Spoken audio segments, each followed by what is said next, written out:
Bonjour, alors aujourd'hui j'avais envie de faire une vidéo sur des textes peut-être un peu négligés de Marx, qui sont la guerre civile aux États-Unis, Marx et Engels.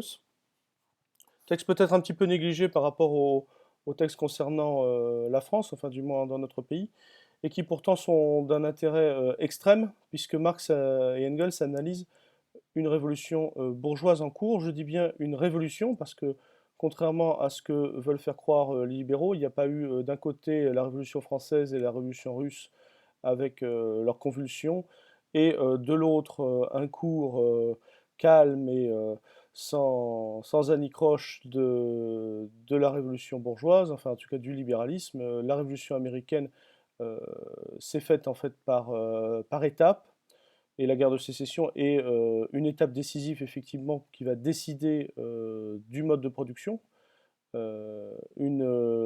Effectivement, en 1776, et dans les escarmouches avec les Anglais qui ont eu lieu après, rien n'était bien sûr décidé quant à cette question du mode de production. Et vous savez qu'on va avoir un certain nombre de présidents propriétaires d'esclaves. C'est la majorité dans les années euh, qui, enfin, les années après l'indépendance américaine. Donc, effectivement, ce processus de guerre civile aux États-Unis est un processus révolutionnaire, lui-même inachevé. Unfinished Revolution, comme dit l'historien Robin Blackburn, qui s'est penché de nouveau sur les questions du marxisme et de la guerre civile. Mais alors, plutôt que de...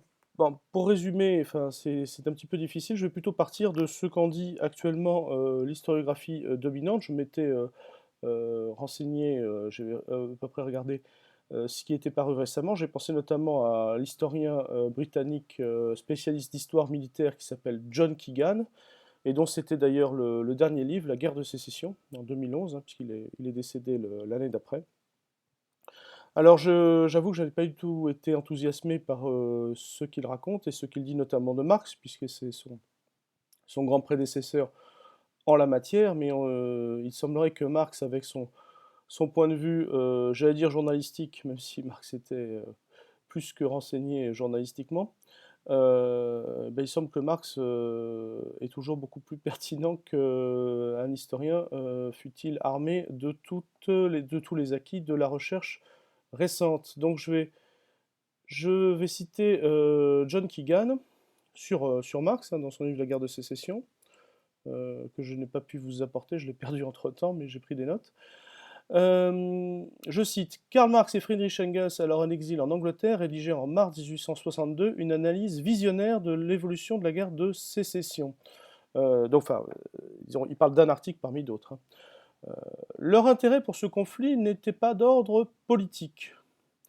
En tant que révolutionnaires, ils n'attendaient rien des États-Unis. Alors là, c'est un contresens absolu.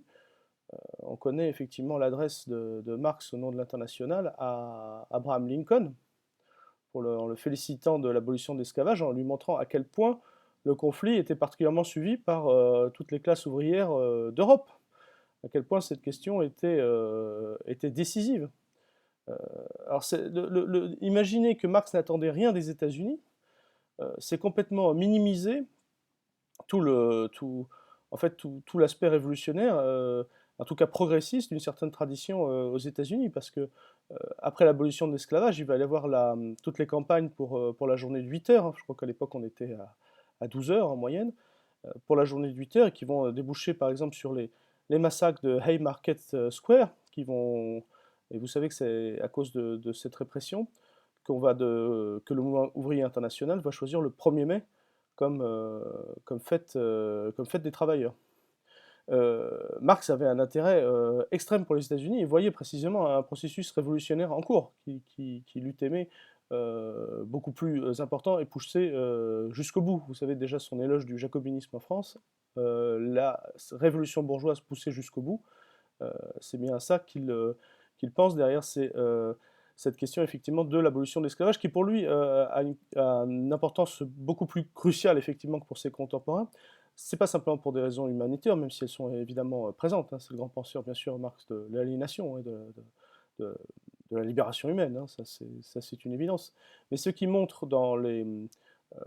il montre à quel point la question de l'esclavage ne concerne pas que les esclaves, elle concerne l'ensemble des Américains. Il montre bien que dans le conflit qui explose en 1861, la question essentielle était de savoir à qui on allait attribuer les nouveaux États, parce que les États-Unis n'étaient pas encore terminés, enfin, en gros, tous les États n'avaient pas été encore créés et conquis, et la question était de savoir si ces États devaient appartenir aux esclavagistes ou pas, et donc ce qui aurait renforcé leur rôle au Sénat. Et donc Marx présente clairement les choses, dit est-ce que on veut que 20 millions de citoyens américains soient toujours sur la botte d'une oligarchie de 300 000 propriétaires d'esclaves? C'est bien cette question qui est en cause.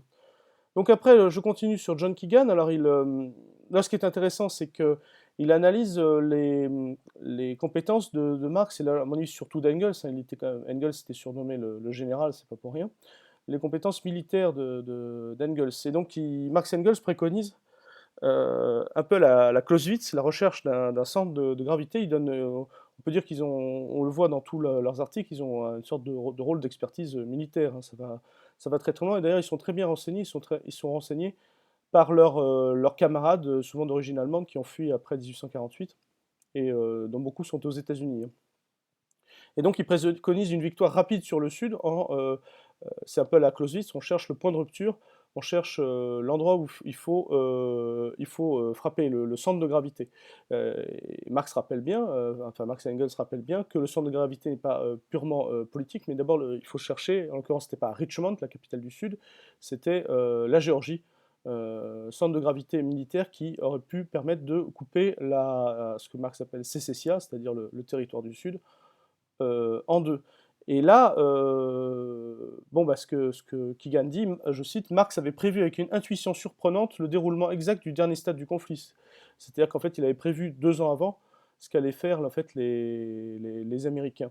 Marx refusait en fait la stratégie américaine qui était le blocus, la stratégie dite Anaconda, où le fait de se centrer, c'était l'armée du Potomac sur Richmond. Il pensait au contraire qu'il fallait une victoire décisive. Euh, alors je passe quelques nuances, disons, de Keegan, mais dans presque tous les autres cas, je cite, l'analyse de Marx était extraordinairement juste et témoignait, alors là c'est la petite pique, témoignait de son effroyable intérêt pour l'usage de la violence à des fins politiques.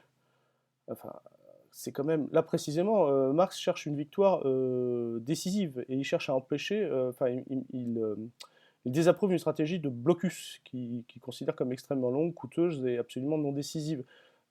On sait à quel point le blocus est un acte de guerre, et les États-Unis le savent très bien, hein, avec Cuba, la Corée du Nord, et tous ces enfants irakiens dont l'UNESCO nous dit qu'ils étaient 1 million à être morts en Irak du fait du blocus, hein, dans les années 90. Donc précisément, Marx cherchait là une victoire décisive. Enfin, c'est vraiment un contresens complet. Je passe encore très vite. En véritable matérialiste, Marx s'était déjà convaincu que la puissance industrielle et financière extrêmement prépondérante du Nord garantissait sa victoire. Non, précisément, tout ce que. Alors, il semblerait même que cet historien n'ait pas bien lu Marx, puisque Marx est toujours extrêmement inquiet par les possibilités d'intervention étrangère en faveur du Sud, et notamment l'expédition du Mexique menée par la France et soutenue à cette époque, nous dit-il, par l'Angleterre, dans le but effectivement de déstabiliser le nord des États-Unis, d'apporter un soutien au sud. Et donc ce fameux article, qui est cité par Keegan, il le dit très bien. En revanche, si le plan, je cite Marx ou Engels, enfin Marx et Engels, si le plan Anaconda était poursuivi, en dépit de tous les succès remportés localement et même sur le Potomac, sous le Potomac ça veut dire sur le front de Richmond, hein, qui pour Marx n'est pas décisif, la guerre pourrait se prolonger à l'infini, cependant que les difficultés financières et les complications diplomatiques pourraient créer une nouvelle marge de manœuvre pour le Sud. Voilà. Si la guerre se prolonge, le Sud risque de s'en sortir grâce à la Sainte Alliance, hein, comme le disaient Marx et Engels, c'est-à-dire l'alliance des puissances les plus réactionnaires. Donc, il ne faut absolument pas plaquer sur Marx cette conception ultra optimiste qu'avait à un certain moment donné le mouvement communiste international, d'imaginer une sorte de lien mécanique du fait qu'on passerait de l'esclavagisme au féodalisme, puis au capitalisme, puis au socialisme, puis au communisme.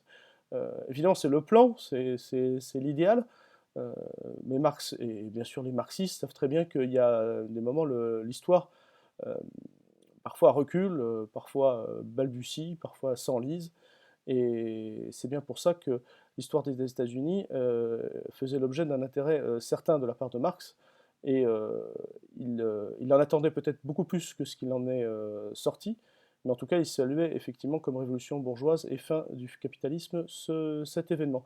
Bon, alors qu'est-ce que nous inspire ce monsieur Keegan, dont je ne remets absolument pas les compétences d'historien militaire en question, mais c'est que ce monsieur, lorsqu'il parle de Marx, peut se permettre de dire à peu près n'importe quoi. Alors Lukács avait déjà mis en garde en disant quand il s'agit de l'adversaire de classe, tout est permis. D'accord, mais il y a quand même au bout d'un moment où ce tout est permis euh, pose des questions sur la capacité de la classe dirigeante et dominante, dont M. Keegan est quand même un des historiens majeurs, cette capacité à comprendre quoi que ce soit stratégiquement parlant, y compris l'histoire de leur propre pays, en tout cas du monde anglo-saxon. Et on voit de quel refoulement historique cette méconnaissance est le prix.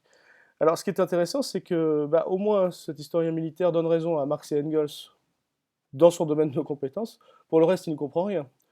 Donc lui, sans doute, comprend rien à Marx, mais Marx le comprend. Et à mon avis, c'est un bon signe et un signe d'espoir pour les progressistes du monde entier. Voilà, c'est tout pour aujourd'hui. À demain.